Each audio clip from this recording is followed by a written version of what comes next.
পশ্চিম ত্রিপুরা জেলা ভিত্তিক scouts and গাইডদের উদ্যোগে আজকে নেশা বিরোধী এই যে অভিযান, এটা অত্যন্ত জরুরি। কারণ আমাদের টিনেজার এই যে ছেলেমেয়েরা আজকের দিনে দিকভ্রান্ত হচ্ছে, তো তাদের অ্যাওয়ারনেস দরকার এবং সমাজে খুব ভালো একটা মেসেজ দরকার যে আমরা এর বিরুদ্ধে আছি।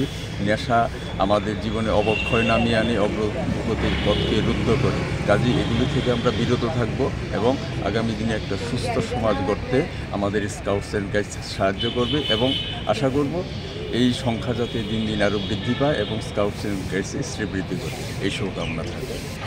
আমাদের যুব সমাজ যাতে দেশ গড়ার কাজে আত্মনিয়োজিত করতে পারে, তার জন্য তাদের যেমন পুঁথিগত বিদ্যা, ব্যবহারিক বিদ্যা, এগুলি সঙ্গে সঙ্গতি রেখে তারা হিউম্যান রিসোর্স ডেভেলপমেন্টের ক্ষেত্রে উদ্যোগী হয়। তার জন্য আমাদের এই প্রয়াস।